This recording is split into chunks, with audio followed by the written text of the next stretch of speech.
have a great panel here representing Disney. We have Mihir, Rale, who's the General Counsel, Rahul Vatts, Chief Regulatory Officer for Airtel, and Mr. Anil Bhardwaj from the TRAI.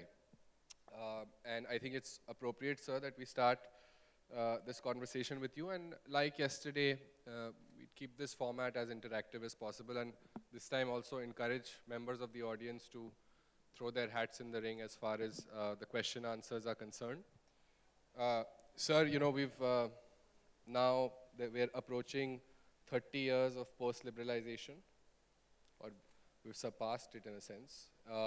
But 30 years of creating new regulatory institutions in India. And I think the idea was post-liberalization that for large segments of the economy that are formal, there is a need to create a construct outside of the executive and the legislature, the construct of a regulator, that is able to work with industry, consumers, etc. on a dynamic basis, because these are fast-moving fields with high stakes. And the TRAI itself is one of the early regulators. Now, as you just informed me, it's been 25 years of the TRAI's existence. So, sir, looking back at the 25 years and looking ahead at the next 25, obviously technology is going to be a key vector of change. You know, how can the experiences from the past shape the future? And to what extent can they help you navigate the minefield that technology and innovation is for regulators in keeping with their mandated objectives? Over to you, sir. Thank you, Vivan. You know, past 25 years to next 25 years, it's a long journey I have to traverse, but I will want to try to be brief. See, when we look at TRAI as a regulator, we are regulating two of the technology-intensive sectors, and both broadcasting as well as telecom. The technology change of pace of technology is that 3 years we have the new generation of telecom coming, and every 3 years perhaps the rules of the game, rules of the content, rules how the content is getting delivered is getting redefined due to the technology. So focusing on media entertainment sector, specifically broadcasting, radio and television distribution, which is what is our cup of tea. If we look at the journey TRAI has traversed, we started at a, I would say, not at a very, very positive footing, because the concept of a broadcasting regulatory authority was there, and somewhere as a stopgap there was a notification which obviously enabled TRAI in January 2004, and the sector was reeling under a different kind of pressure tactics being played out by the actors.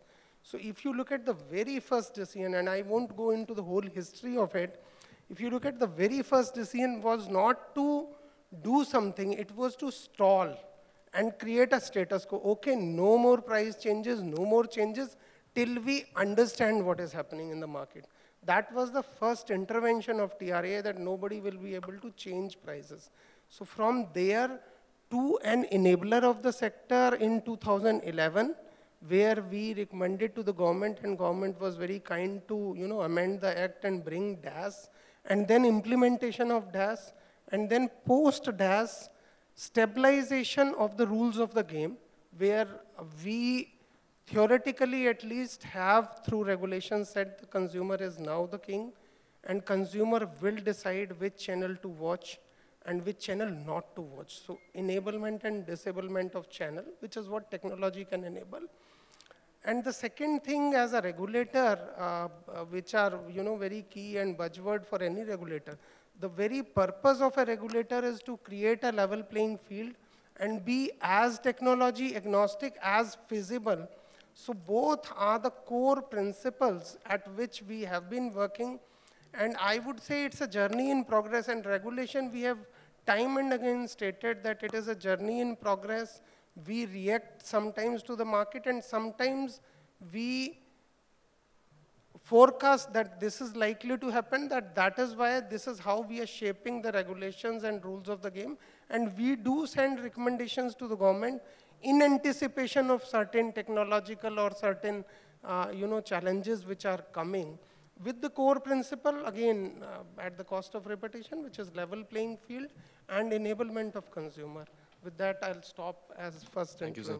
intervention. Mr. Vatts, over to you. You know, the TRAI, as far as the telecom industry, as well as broadcasting is concerned, has also been in the midst of a lot of disputes. These disputes are between market participants, and it's the job of the regulator, obviously, to try to iron out disputes. Orderly market growth is very much part of the mandate, and it comes with the territory. And telecom in particular has been in the middle of some disputes even between regulators. For instance, I'll remind you of the, not that you need any reminding, of the Competition Commission of India versus the TRAI. And such intersectional, these disputes are often engendered by intersectional issues that are at the intersection of competition as well as sectoral themes, for instance, quality of service. Increasingly, you're seeing even the CCI grapple with notions like privacy, security, and so on and so forth. So, looking ahead again, what are the ways in which, from your prism, these kind of sectoral versus nodal or regulated versus unregulated, all the disputes that arise out of these differentia, uh, what are the ways in which we can reduce them? And in a sense, Mr. Bhardwaj also alluded to technology itself being a kind of a regulatory lever. But other than that, what are the ways in which market participants such as yourselves, as well as regulators, can work together to foresight better and to avoid litigation and the erosion of value that comes with these disputes? Thank you, Vivan. Very relevant point. As far as the Indian ecosystem is concerned, most of our regulators, except maybe RBI, are still relatively young in that sense. You know, the TRAI is doing 25 years. Even SEBI was not so old. So most of our regulatory, principles have been quite recent. I think what is very defining in all these, forward-looking regulations and setting up the regulator was that there are stakeholders whose interests need to be taken care of. And the biggest stakeholder, of course, is the customer or the consumer, right? Because that is the focal point of that particular, end should get the best deal. So that's the starting point for most of the regulators, that how do you protect the consumer? How do you ensure that his journey remains the best? One other principle which most of the regulators follow all across relates to transparency. That whatever the regulator is trying to postulate or whatever the regulator is trying to do, there is a rational reason for it. And that reason is transparently shared with everybody. And that is why it starts from, let's say, example, the TRAI coming up with a consultation, then necessarily holding an open house discussion.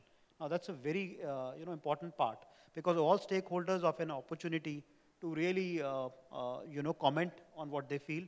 And as you were just mentioning, maybe some time back, that actually I get to see what others are saying and others get to see what I am saying. So it's not hidden from anybody's view what our views are. And then openly we discuss it out, and then a regulation comes. Even regulation has an explanatory memorandum to define, how it was done and what was the ways. Can that be better? Of course, there can be more principles which can be used. Some regulators have also used another principle, which is before making any sweeping changes, they sometimes produce a draft of a document or a draft regulation. Let's say that even the licensor is doing a draft telecom law, for example, or the Digital India Act, or the Data Protection Bill. Right? Most of these are draft documents which have been put up, and stakeholders have equal opportunity to comment on those and to really look forward to those. I think the third important stakeholder in this entire journey are the investors. Right?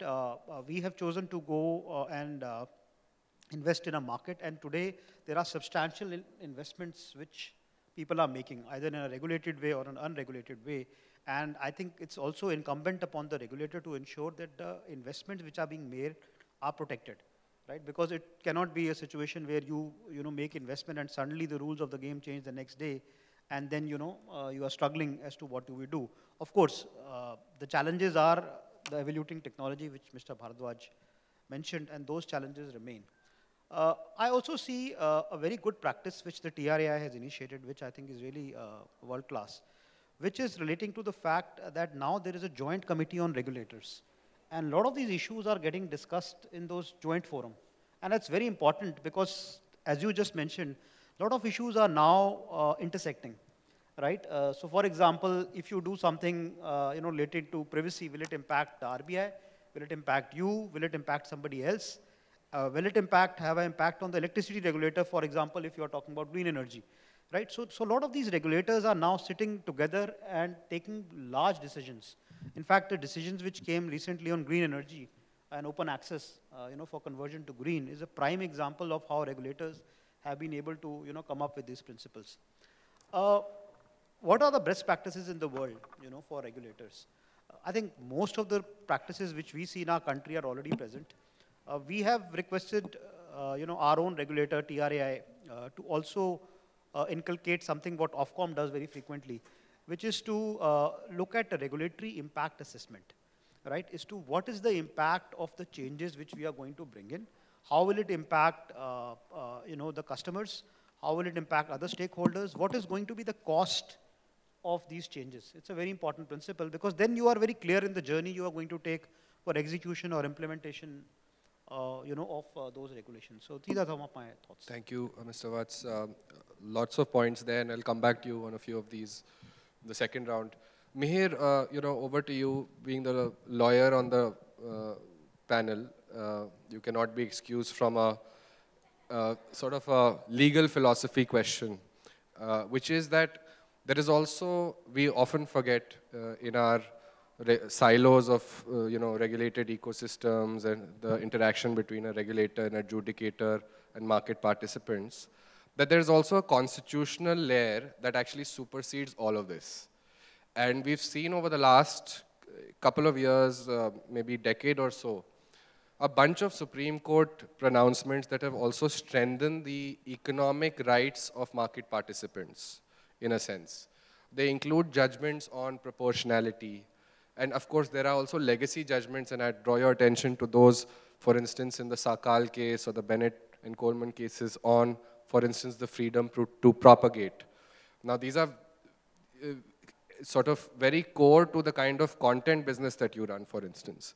So how do you see them reflected, this sort of evolving constitutional jurisprudence reflected in regulatory discussions? Or you see an absence of that? And if you see an absence, then how can we look at the next generation of regulatory reform? The first generation, of course, we set up the regulators. I think now it's time to take a pause and perhaps reflect on how we can regulate better in the future. How can we echo some of these constitutional principles that are overriding into regulatory design? Thanks, Vivan. So I think first off, let me start with acknowledging what Rahul said. I think we have young regulators as far as India is concerned as a starting point. At the same time, big kudos to, I think, the current TRAI administration for charting, I would say, a slightly more different path from the past. I think for the first time, we have seen people talk about no regulation is the best kind of regulation. Talk about the fact that, yes, the regulations do have an impact on content and therefore they need to be looked at with that lens. We've traversed a long journey. If you think of it from what Mr. Bhardwaj referred to in 2004, there was incidents or potentially evidence of some level of abuse because of which there was an intervention.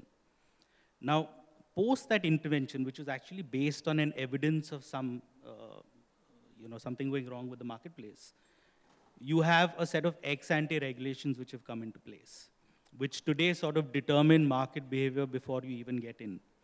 I think we've all come to realize, maybe on some level grudgingly, that they do have an impact on content. Let's understand the ecosystem. Content per se, the creation of it, whether you look at sports rights, whether you look at creation of big intellectual property, all of this is free market driven. The Indian ecosystem works a particular way when it comes to television, which is, the bundling of television channels is beneficial from a content owner standpoint. It's beneficial from a consumer standpoint as well.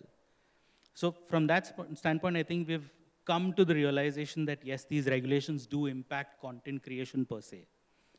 stepping back and thinking about how do we bring in overarching constitutional principles to have a play into it, I think there is, again, a larger recognition over a short journey, which is 25 years, and I must compliment the current administration for looking at that going forward, to start looking at content with a lens where you want it to contribute more to the GDP of the economy.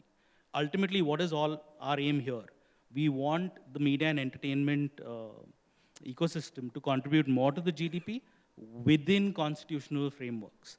Why are constitutional frameworks important, especially in a democratic ecosystem like ours, which comes from whether it's Sakal, Bennett, or multiple others, which is that speech and expression has what you would call a preferred right of all citizens. In that ecosystem, when you have, so for example, some of the current things that we're talking about is spectrum allocation, we're talking about, or actually spectrum auctioning, we're talking about, things which potentially in a broadcast space may not actually have any relevance. And public interest here would actually potentially stand on the side of ensuring plurality as opposed to actually getting maximum value from that spectrum. So to step back and sort of rephrase that statement, there's no doubt that spectrum is a natural resource. It should be utilized in the interests of the people. The question comes whether that interest lies only in the monetization of it, or it actually lies in certain segments, like let's say broadcast, or content provisioning services. Does it actually lie in ensuring that there's plurality of voices? Within a constitutional framework, it has to lie in terms of ensuring plurality. Because if you're talking about spectrum auctioning by actually creating almost exclusive pathways, to use a very layman term, if you're creating that kind of atmosphere, you're actually creating scarcity where there isn't any.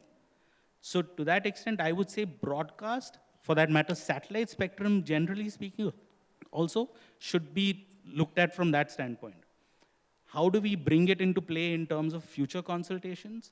To my mind, again, just 25 years, it will happen as a matter of process, but I must re-emphasize, there has to be a lot more deliberation. There must be a lot more deliberation when it comes to big ticket items like this, where we're looking to reform maybe a statute which is as old as, let's say, the Telegraph Act, which is an 1800 something statute, right? If you're looking at that, deliberation cannot be over the course of a 6-month or a 1-year period also. It may be even longer, because its impact, as Rahul mentioned, and I must echo that sentiment also, an impact assessment is absolutely critical. Enough deliberation, impact assessment, and that will give ability for regulators like TRAI to actually hear even the constitutional framework and why the constitutional framework may be relevant in that statute setting. Thanks, Mihir. Sir, these are difficult questions in a sense that the question of competing public interest objectives, say in spectrum allocation, and even Supreme Court has pointed out before, and I think a lot of us misinterpret the 2G case to think that the courts meant that everything should be auctioned. In fact, there was a clear reference to the fact that that is subject to this determination of competing public interests between resource maximization and resource efficiency or allocation efficiency. And added on to that is different layers like the constitutional layer of diversity, plurality, freedom to propagate, etc. At the same time, a TRAI in its act would have 2 or 3 defined regulatory mandates like we discussed, orderly market growth. Consumer welfare, of course, is an overarching principle. How do you reconcile these very different public interest objectives? How do you create a hierarchy of public interest, in a sense, as a regulator? We are into multiple things we are discussing, but coming first to spectrum part and 2G judgment, which you referred to. See, the focus of current reference, and we are dealing with the reference, we are right now, there is a consultation which is ongoing, and some of the market participants, in addition to responding to our consultation, are making representation to the government. these auction and whatever Mihir said is perhaps not the right way forward for this. But 2G judgment in terms of principles had one very clear thing, that it has, whatever is the way of allocation has to be equitable, and the price has to be market determined price, not a price fixed by somebody in the on his table. So those are the principles with which TRAI is right now grappling. I don't think I need to say anything more than what our chairperson said yesterday, that we understand that in case of satellite spectrum, in certain point-to-point uses or even DTH case uses, it is perhaps sometimes non-excludable. Both two persons with different angles, different azimuth and different orientation of satellite can actually use exactly the same spectrum with a little frame reorientation and all. So our whole exercise, which is right now ongoing, is to find a correct methodology to price that public good, public resource. So I would, I can assuage the concerns of industry that we are not going to do anything. And I would re-emphasize, our core is not consumer welfare alone. In fact, the preamble says that we have to balance the interest of both our service provider as well as consumer. What basically happens, and why TRAI keeps on alluding to many a times that we look at consumer welfare, because the voice of consumers in front of such powerful corporates sometimes is lost, and that's where we say we become the master's voice type of thing. But whenever we look at something, including the impact assessment, we do some regulatory impact assessment. It is not yet become a culture of publishing that regulatory impact assessment, but if we are reviewing a regulation within 36 months of implementing, definitely it is after some impact assessment that perhaps these things need correction. Why we do not publish our impact assessment is for two reasons. A, that sometimes we may not like as an institution that our shortcomings may be then misused and misquoted in different corridors, including the courts. B, which I said, the pre-discussion on this panel, we are actually a very data deficient society, data deficient regulator. So unless you have those exact granular data to exactly identify and state that this is the impact and this is why, this is the change delta I am changing, those kind of numbers we do not have. So these are the two reasons that we do not publish, but we do have internal impacts assessment, and that is how we keep reviewing the regulations. Thank you, sir. That was very candid, and I'm sure the industry will, as you said, be assuaged by what you have mentioned on the allocation versus auction front. You've candidly shared the kind of deficits, and I think that's a whole of society problem. It's not a regulator problem. I mean, there are so many areas where we could do with better data. And I can only say that I think some of us as those who are invested or interested in these markets have a greater role to play to feed into this data collection as we move forward.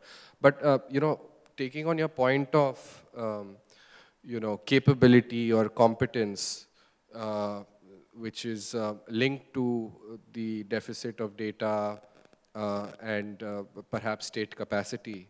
Mr. Vatts, if I can turn to you with a provocative question, which is, do you think that there should be a melding in this instance where you have limited state capacity, limited data, limited involvement of consumers, in fact, also in this sort of impact assessments?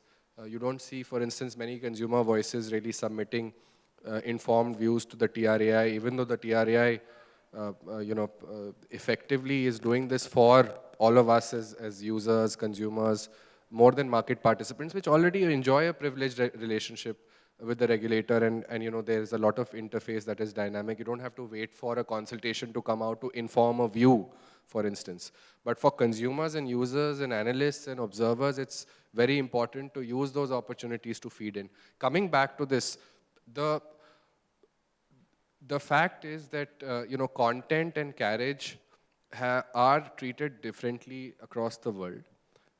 There is a sort of a converged governance of it in certain countries, but that doesn't mean that similar principles or regulatory statutes or mandates are used to govern different elements of this value chain, which, as we discussed yesterday, are symbiotic and complementary, and there's absolutely no need to think of it otherwise.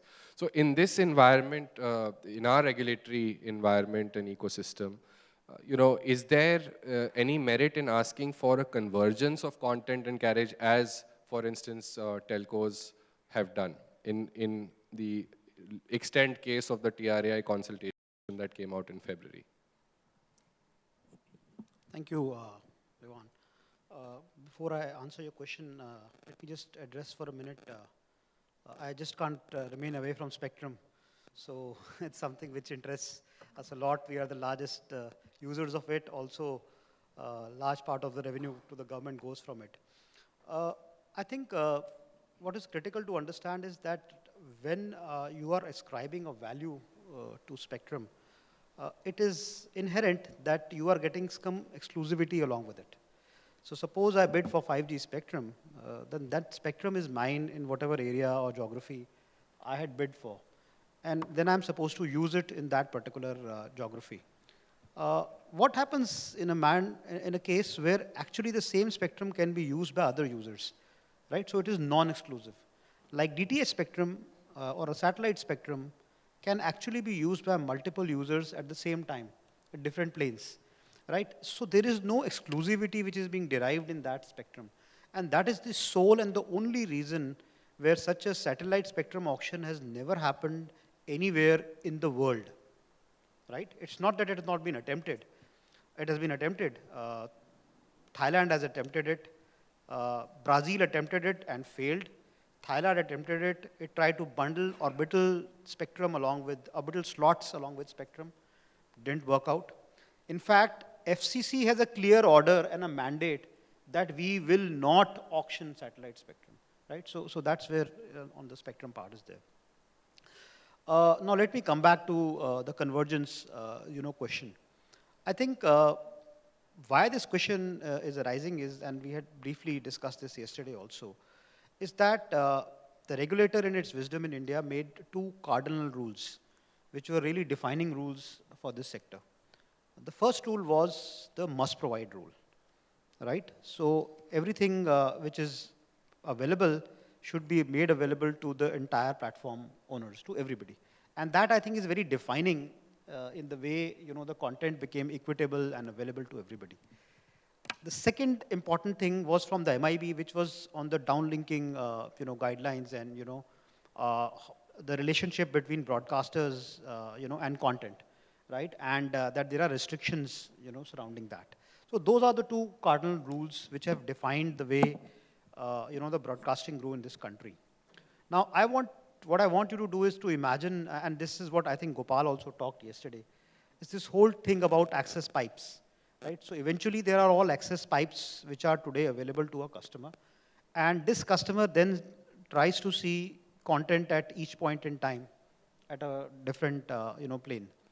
So again, coming back to the same example. So if you are a DTH guy, you get an oversight from the TRAI and MIB. You are also regulated for your tariffs by the regulation. You pay a license fees as per your license. Similar is the case with IPTV. If you are a cable guy, if you have got a cable in your home, instead, you are regulated on tariffs, but you don't have any license fees, which is also fine. Now, there is a third category, on hits, which again, some regulation is there, some is not there. And then we have this new emerging technology where same content which is available in DTH and cable is now available through applications, same content, but not subject to license fees, not subject to a license, not subject to a tariff regulation, right? So this is where, the challenge really starts as to how do you see the same linear content in different, aspects now. And also add to this, dilemma is a situation where sometimes those applications which are giving the linear content may actually be also owning the content, right? So really, this is challenging the principles which have been laid out in our regulatory plane for last few years.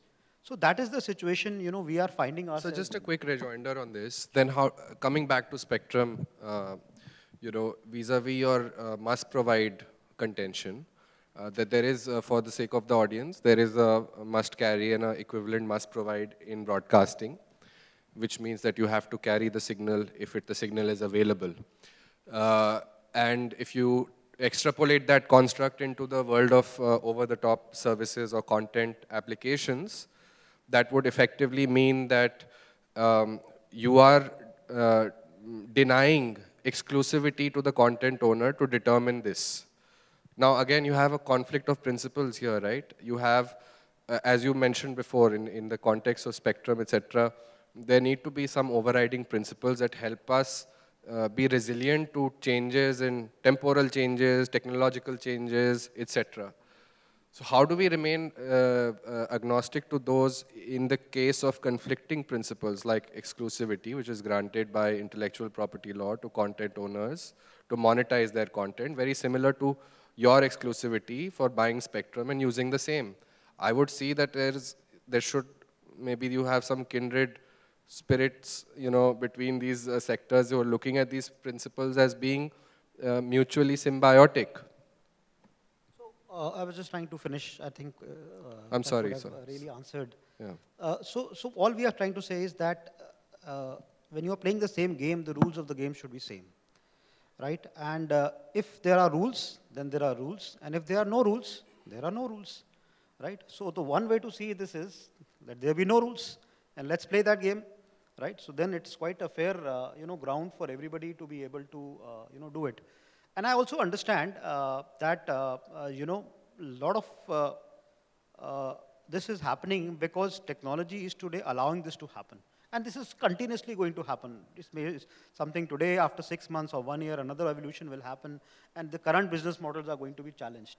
And all we are saying is that we should keep the power of introspection with ourselves, and see that, okay, if this is what has changed, then maybe we need to tinker the rules of the game so that we come back to another plane again. Right? There are some advantages. Nobody is questioning, by the way, the originality of content or the IPR over the content. Absolutely, the one who has created it absolutely has the power over it. All we are saying is, if the same content is being viewed by the customer, the rules of viewing it should remain similar. And by the way, sir, this is not a, it's not a telco versus OTT thing. I think you're seeing in the US also. Yeah. I mean, there are this debates. This is got no telco. This is just a plain simulation of. There are debates between, everything is bundled and unbundled, and it's an infinite recursion in the context of digital applications also, or OTT, VODs. There are fights going on right now in the US between screenplay writers and the OTT guys. Similar contentions, right? How do we monetize our content? We are the sort of moral owners of this content, first. Let me share with you, in our industry, as telcos, I'm just shifting, we are also having a dispute running on the music content, right? Those who actually create the content of music and those who actually sing it, for example, correct, they say that they also have a right over, what is being sold, let's say, over on your devices. Absolutely. Right? So these are all real challenges of the real world. I mean, this happens. Yeah. Yeah. Mihir, if we can take, I think we've baked in a presupposition here. I don't know if you agree with it, which is that the same content is being carried across these different media, or the way in which we are consuming it is very similar. How do you as a content owner and also distributor evaluate this contention? Is it the same service? Is it the same activity? Is it the same consumption? What would be your talisman for us to look at this playing field? Because ultimately you're looking at content consumption patterns much more closely than any of us. Yeah, thanks. I think first, let's close out the earlier discussion we had on spectrum to say we are all agreed. Surprisingly, all of us seem to be agreed that spectrum auctioning when it comes to So- satellite spectrum is just So FICCI frames is a regulatory tool. enabler, correct? Okay. What it actually states to be. I only hope the regulator is listening and he's also agreeing. But now let's come to the the other end of the spectrum. But in terms of convergence, to me, convergence is a term of convenience. I've said this a few times before, but why I think it's a term of convenience is very simple. And I'll give an example I've given before also. Let's say I'm traveling from, let's say, Pune to Bombay. I have the option of going by a car, by a train, by a plane, right? They all have different utilities in terms of one is more, I save time. One is potentially I save cost. One is potentially more convenience because I can take a restroom break when I want, etc., etc. But all of them get me from place A to place B. To just confuse all of them and say that they're all the same because ultimately I am reaching destination B is the wrong way to look at it. It's not, to my mind, born out from an antitrust standpoint or anything that tells you how you define markets. Just to say same service, same rules, convergence, these are all clarion calls to me which don't really bear out when you get into the rub of it. So which is I would think very, be very cautious about looking at these things. Second thing, I'm sorry, circling back to the question you asked me before, I would always be wary of any market player seeking regulation. To me, that's very counterintuitive. And I would think that anyone who seeks regulation is not necessarily looking at things from a pure market lens. The third thing, in terms of the constitutional framework that I mentioned, the hierarchy remains what it is. The hierarchy is the constitution is virtually your be-all and end-all. Everything flows from that. You have central legislation, state legislations, you have rules, you have ultimately at the end of it executive guidelines. If they don't fit a constitutional framework, they must fall. We must have that rigidity and that level of ability to tell market forces that I'm sorry, this does not work because this would fall foul of ABC. So let me push back and provoke you a little bit since I've provoked I'm already provoked. the telco. If you're saying that these are different modes of consumption, utilities are different essentially, utility functions look different, you reach from A to B, but you derive different utilities. What happens to content standards? Would you as an industry prefer fragmentation of content standards across different medium because utilities are different, consumption is different? Or does it make more sense for you as a licensor and a producer of content as well to have a similar standard so you can tell the producer, and there's hopefully a few in this room, that this is the sort of standards and practices, or these are the go and no-go areas that are agnostic of the medium? No, thank you. I think, again, one more issue really close to my heart. But I think, again, we have to refer to some bit of history that has happened in the Indian context. For whatever reason, good, bad, ugly, television got equated to public exhibition. Television got equated to, let's say, watching of a cinematograph film along with members of the public in a cinema hall. To me, that's a wrong notion.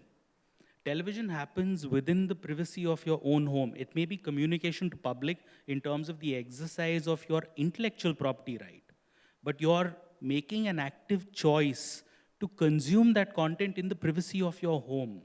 So to me, there's a divergence there, and I think the current content rules, to some extent, don't allow that freedom of choice for the consumer to play through.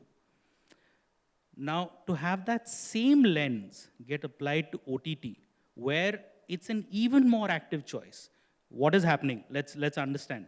The viewer actually gets a disclaimer, he gets a set of content descriptors, he's able to see an age rating And this is all because of a self-regulatory model that has come through. But he sees all of these things. He's able to deploy parental controls wherever platforms actually provide them, prevent access for any members of his household who he wishes to. So it's an extremely informed, active choice. So between the two, in terms of allowing an individual, a citizen, to be able to consume the content of his choice, provided he makes that informed choice, and that informed choice is, or that information is made available to him, cannot fall into the same bucket. And to do that is a travesty. And I'll come back to, again, the same constitutional principles. We must be able to distill, we must be able to customize, because that's the requirement. There are different means of reaching people.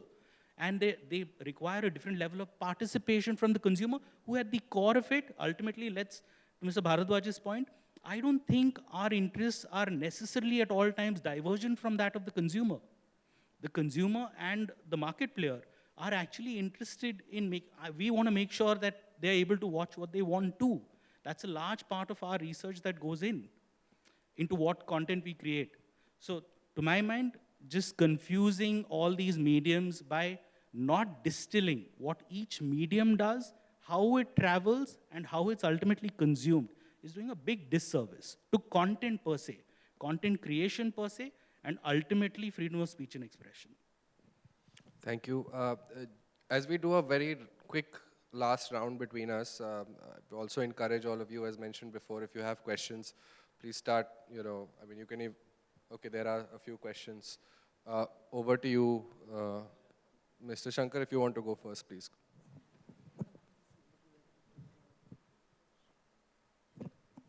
Thank you, Vivan, and Anil ji and Rahul and Mihir. Thank you for this very involved discussion on various aspects of regulation, and particularly broadcasting and telecom partially. So broadcasting, if we see, broadcasting is a very, from the standpoint of the ministry, we consider it as a strategic sector. We may agree, we may disagree. The second guiding principle is broadcasting has a role for entertainment, of course there is a role, but education and information, that is another two very critical limbs for which we consider broadcasting as a main tool. Public broadcasting comes as part of the broadcasting sector, and therefore we have Prasar Bharati with all its paraphernalia. Now, within broadcasting sector, it's a very, very competitive. There are different layers. There are competing interests. There is content as is being discussed. There is carriage, and there is a telecom sector, and there is other stakeholders like consumers and the viewers and all this. So everyone, and when I'm sure Anil ji will bear me out when he was trying to fix a tariff. So there were so many competing interests that it was difficult for TRAI to actually come out with something like NTO 3 or NTO 2. And it's still not settled, I believe. So it's a very diverse, very varied, very competing sphere in which I'm sure TRAI is doing a great job, and other players are also doing a great job. Now, coming to my issue, which I really want to raise to this panel, is on the issue of control. Who controls all these sectors, all these different subsets within the sector? In DTH policy guidelines, we have something called the cross-holding limitations. Do we foresee or do we support something like a cross-holding for various segments of this broadcasting sector? I believe I'm clear in what I'm trying to ask. So that is my Mr. Bhardwaj, this has come to you without a reference. No, it is on a reference. Best of luck. First of all, thank you very much, Sanjeev ji, for raising this pertinent point. A lot of issues are getting debated, but I'll come straight to what you said. So for us, sir, when we look at it, and we are in consultation on a back reference from government itself on cross-holding media ownership, some of, I will not go beyond, because we are in deep debate internally that what it should be, what it should not be. But for us, as a guiding principle, plurality of views is extremely important. And if any one group, any one conglomerate, by controlling the pipe as well as the media side of it or the channel side of it, is able to wrest a high level of control, will perhaps be not good for us as a democracy. Now, what are those parameters? When do we define that this is going beyond the threshold is where the debate is all about. Is the DTH restriction correct or no restriction on other corrects? That's what the whole debate is. But I must say that for last almost 10 years, since TRAI tried to dwell into the subject, CCI was time and again writing directly and through the ministry that this is my domain, I will decide. For the first time, because we opened up this debate and shared with them and sat across as a forum of regulator and sat across the table, CCI has this time participated in our consultation and said what you're doing is correct, please do it. So we have traversed some of that. Should there be control or should there not be control? I will again come back to the one guiding principle, that plurality of views and plurality of content. Even the entertainment is a view. What kind of entertainment is being shown, because it have educative and other moral and all kind of impact on viewers. So we are looking at it, and I am sure we'll come out with something which will be some kind of, it cannot be laissez-faire, so we may not be liked, but we are looking at it deeply and we are engrossed in that cross-media ownership paper as we talk. We have taken a lot of time, but soon we will be out of it. And we feel that there has to be some mechanism that one entity cannot control everything from content to pipe to the reach to the end consumer, because that is detrimental in terms of even the tariffs. If you look at the television prices across Asian countries, it is 10x to what it is in India, because no single entity actually owns the whole value chain. Okay, that's my initial take on it. Yeah, Mihir, you have a quick intervention? Yeah, no, I mean, on cross-media restriction, to my mind, any ex-ante structural remedies or structural restrictions, I don't think they have place in a world that needs investment all the time, that's looking for investment at all times, that's generally not a sector that's showing high levels of profit. It definitely should not have investment restrictions. In terms of behavioral restrictions, assuming there is a vertical integration, I understand those. By way of an example, sir mentioned the DTH guidelines. The DTH guidelines, for example, talk about a vertically integrated unit not holding more than 15% of the channel bandwidth or channel capacity. That's a behavioral way to prevent harm in terms of harming plurality. So I understand those, but to prevent investment, I think, is a step too far. And sorry, I'll just close out with, sir, I think Rahul mentioned must provide also. To my mind, we should keep in mind, to me, must provide has had a huge impact on content quality and diversity. You are essentially force-fitted into a business model that requires you to cater to the entire audience. Why? Because that's the parameters of the ecosystem. You're unable to create a lot of niche content. You're unable to cater to a certain clear segments because the business model does not stack up. Either the pricing of the channel itself, the advertising that you are able to garner through it, and the audience you actually want to cater to. Yeah, Mihir, I've been longing for a science and innovation channel, but just can't seem to come my way. I hope TV, at some point is diverse enough for, or niche audiences as well to be able to receive such information. Arun Deep from The Hindu, I'm not sure whether he'll report the answer or this is just for his information. Arun.